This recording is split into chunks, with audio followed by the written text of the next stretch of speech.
तमाम देखने और सुनने वालों को जायका सबका की तरफ से अस्सलामु अलैकुम वरहमतुल्लाहि वबरकातहू। उम्मीद है आप सब ईमान और सेहत की बेहतरीन हालत में होंगे।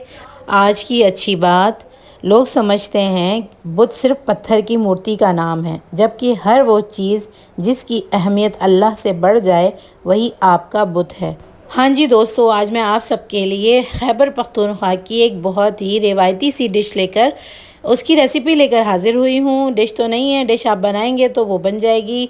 बहुत ही कम इंग्रेडिएंट्स के साथ बहुत ही ज़बरदस्त सा सालन तैयार होता है। ये देखें आप, इसकी शक्ल सूरत और खाने में भी बहुत ही लजीज है।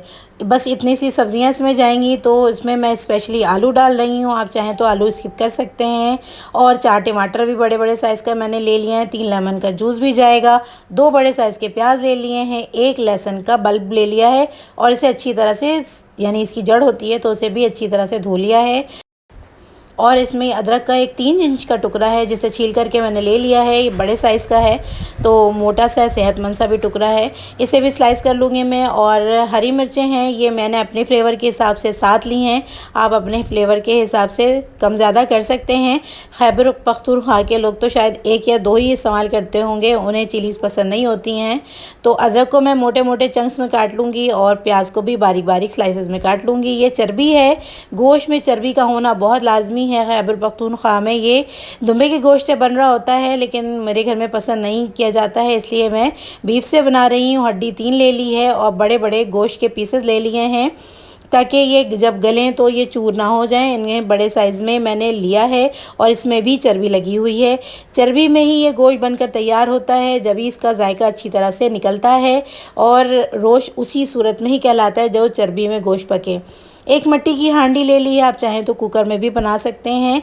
इसमें 1 कप मैंने ऑयल ले लिया है। आप अगर चर्बी में ना पकाना चाहें तो 1 कप घी का इस्तेमाल कर लीजिएगा। इसमें 2 प्याज को मैंने स्लाइस करके इसमें डाल दिया है। इसे सिर्फ नरम करना है, ज़्यादा कलर नहीं देना है। जो आलू छोटा है उसे मैंने फुल डाल दिया है और जो बड़े बड़े थे उन्हें 2-2 टुकड़ों में काट लिया है। ये आसानी से गल जाते हैं।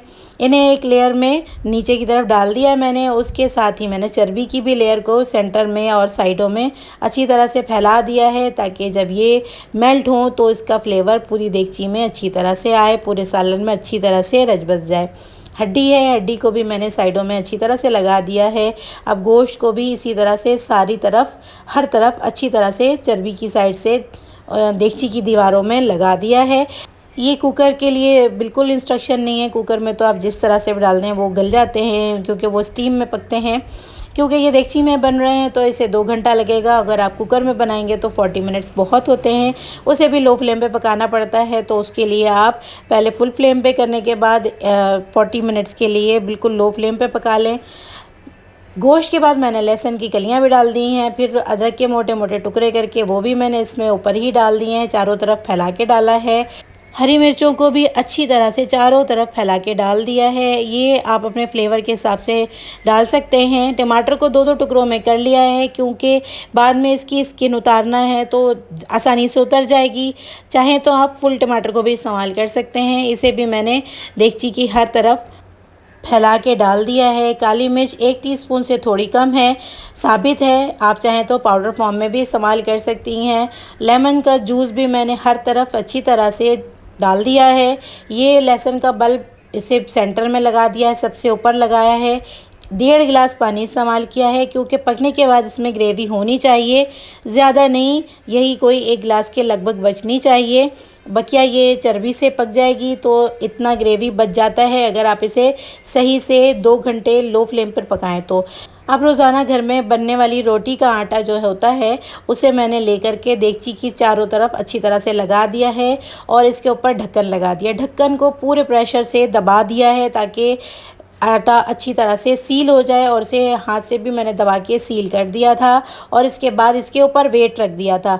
वेट इसलिए कि जब इसमें स्टीम बने तो वो देगची के ढक्कन को पुश ना करे और स्टीम अंदर ही लॉक रहे।